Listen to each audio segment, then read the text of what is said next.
नमस्कार दोस्तों, स्वागत है आपका बम्पो टीवी में।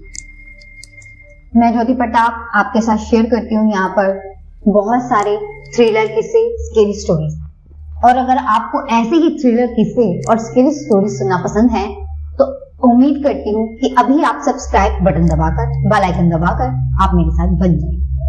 तो बिना देर किए आज की हम अपनी स्टोरी शुरू करते हैं।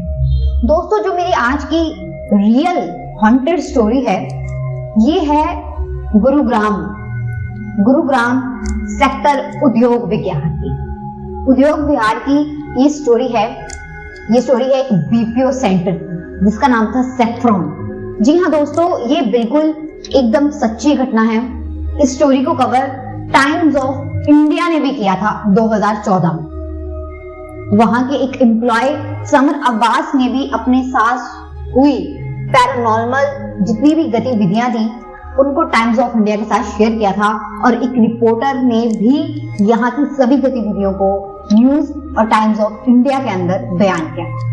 तो दोस्तों, स्टोरी कुछ इस तरीके से है।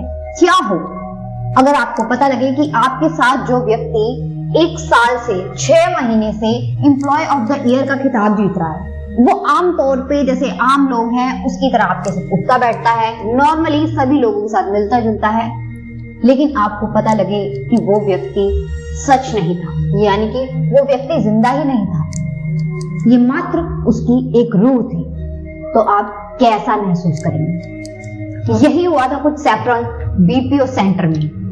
जी हाँ दोस्तों, गुरुग्राम का ये सैफ्रॉन बीपीओ सेंटर जो कि उद्योग विहार में था, दिन में तो इसमें आमतौर की तरह चरमराहट होती थी।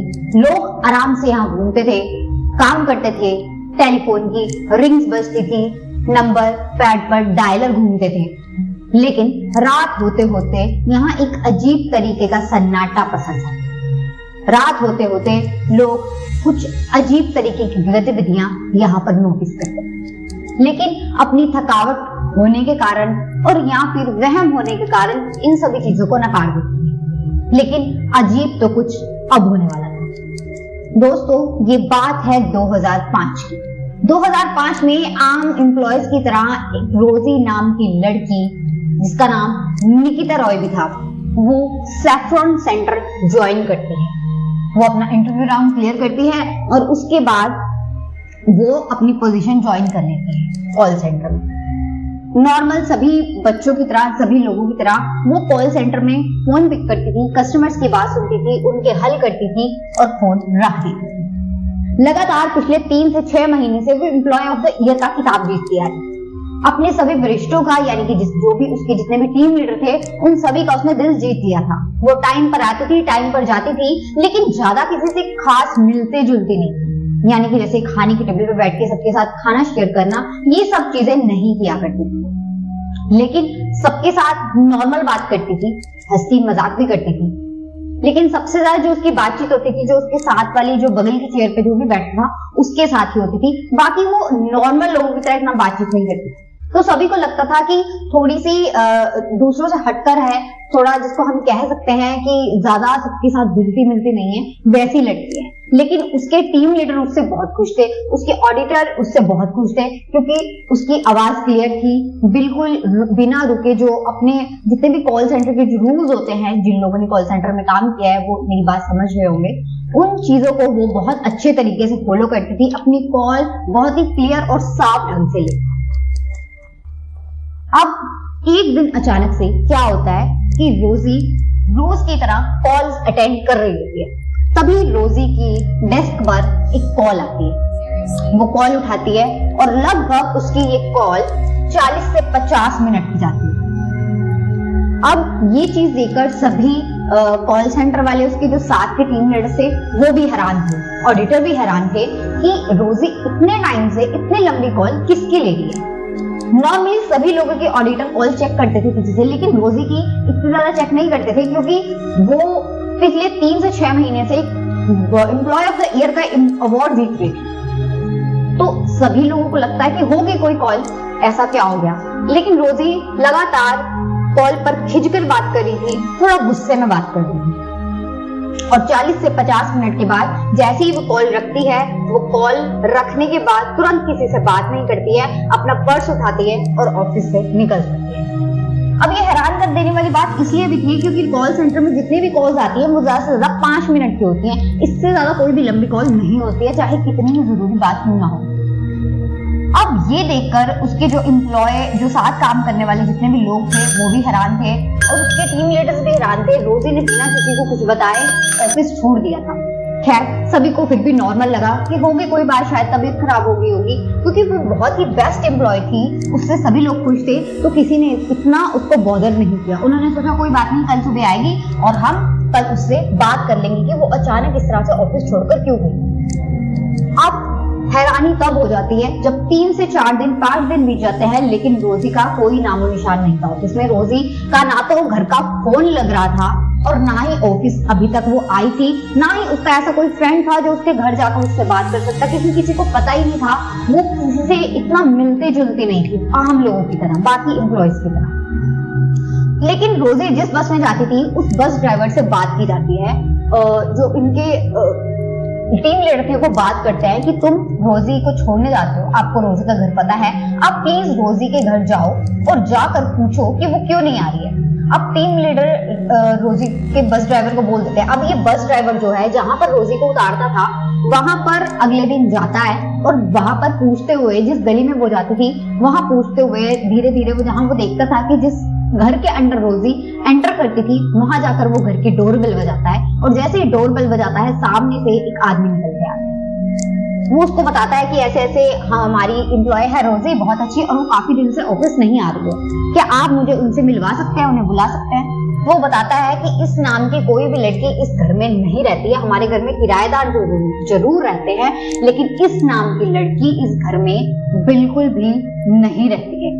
अब ये सुनकर बस ड्राइवर थोड़ा हैरान हो जाता है। वो सोचता है कि शायद वो कहीं और शिफ्ट हो गई होगी या मुझे ही कोई वहम हुआ होगा। वो टीम लीडर को बताता है वापस आके, तो टीम लीडर उसके जितने भी डॉक्यूमेंट्स होते हैं उसमें से उसके घर का पता निकालते हैं, जो असली घर का पता है। अब उसके घर का पता निकालकर टीम लीडर अपनी एक टीम के साथ उसके घर पर विजिट करता है जहां उसका मेंशन था उस सर्टिफिकेट्स के अंदर। वो जैसे ही उनके घर जाता है तो टीम लीडर्स बिल्कुल हैरान रह जाते हैं, क्योंकि ये बात इतनी ज्यादा खौफजदा थी। जब उसके माँ बाप से वो मिलते हैं तो उन्हें पता लगता है निकिता रॉय उर्फ रोजी, जिसको ऑफिस में रोजी के नाम से बुलाते थे, वो लड़की आज से 8 साल पहले एक हादसे में मर गई।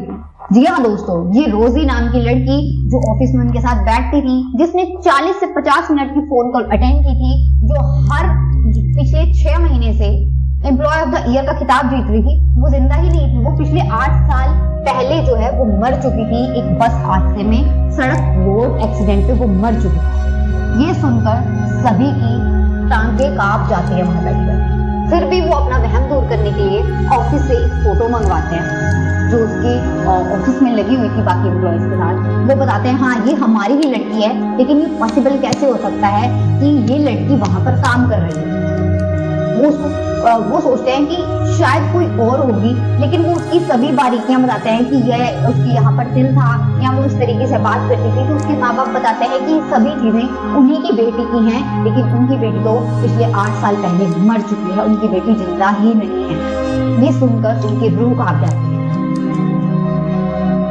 अब टाइम आता है उस घर में विजिट करने का जहां पर बस ड्राइवर ने बताया था कि उन्होंने उस लड़की को वहां एंटर करते हुए कई बार देखा था बस से उतर। रोजी की नॉर्मली डे की शिफ्ट थी, तो वो उस घर में दोबारा जाते हैं और उस घर के जो किराएदार होते हैं उनसे भी बातचीत करते हैं कि ये लड़की कभी आपके घर में विजिट हुई है। तो वो बताते हैं यहाँ पर उन्होंने ऐसे किसी लड़की को तो नहीं देखा है, लेकिन नॉर्मली तौर पर जब वो इस घर में कभी कभी बैठते थे या बात कर रहे होते थे और अचानक से बाथरूम में से किसी की नहाने की आवाज आती थी। हालांकि बाथरूम में कोई होता नहीं था, लेकिन उन्हें महसूस होता था कि बाथरूम में कोई तो नहा रहा है।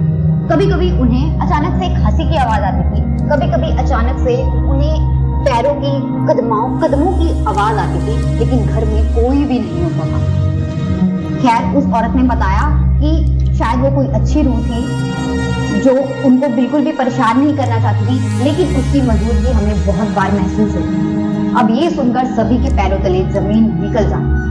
खैर धीरे धीरे सैफरन कॉल सेंटर में बहुत सारी चीजों को महसूस शुरू कर दिया गया। बहुत सारे एम्प्लॉयज ने बताया कि उन्हें पहले भी यहाँ पर बहुत सारी चीजें महसूस हुई थी, लेकिन उससे भी खास बात ये है कि रोजी के माँ बाप ने बताया कि जहाँ पर सैफरन सेंटर है वहां पास में ही एक शमशान घाट था, वहां पर रोजी को दफन किया गया था, जलाया गया था।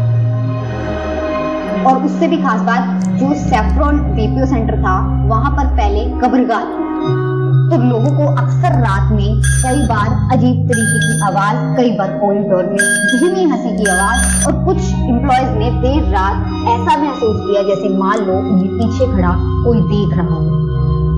और एक बार तो एक जो वहां पर सिक्योरिटी गार्ड थे उन्होंने बताया कि एक दो बार जब उनकी झपकी लगी तो उन्होंने महसूस किया कि मान लो उनको किसी ने धक्का दिया हो या उनको टांगों से किसी ने एकदम से खींचकर नीचे चेयर से गिरा दिया। इस तरीके से वहां पे बहुत सारी पैरानॉर्मल एक्टिविटीज को महसूस किया गया था और इसी के ऊपर एक मूवी भी बॉलीवुड में बनाई गई, रोजी द सैफरन चैप्टर। तो दोस्तों ये घटना बिल्कुल सच है। मैं मान सकती हूँ कि इस घटना को सुनने के बाद आपको बिल्कुल विश्वास नहीं हो रहा होगा, लेकिन ये बिल्कुल सत्य घटना है। सैफरन बीपीओ सेंटर गुरुग्राम में था, इसके ऊपर मूवी भी बनाई गई, लेकिन अभी यहाँ पर ये बीपीओ सेंटर बिल्कुल खाली है, बिल्कुल खंडर पड़ा है। लोग अभी भी यहाँ से पास से गुजरते हैं। लोगों का मानना है कि यहाँ पर पैरानॉर्मल एक्टिविटी अभी भी नोट की जाती है। रात के टाइम पर यहाँ पे कोई भी नहीं जाता है, दिन में एक आध सिक्योरिटी गार्ड शायद रहता भी है, लेकिन बहुत सारी पैरानॉर्मल एक्टिविटी यहाँ पर रिकॉर्ड होने के कारण ये सेंटर बिल्कुल बंद कर दिया है। तो दोस्तों आज का वीडियो आपको कैसा लगा मुझे कमेंट बॉक्स में कमेंट करके जरूर बताइएगा, और ऐसे ही कहानियां और सुनने के लिए उम्मीद करती हूँ कि आप अभी मेरे साथ सब्सक्राइब करके जुड़ जाएंगे और वीडियो को ज्यादा से ज्यादा शेयर करेंगे।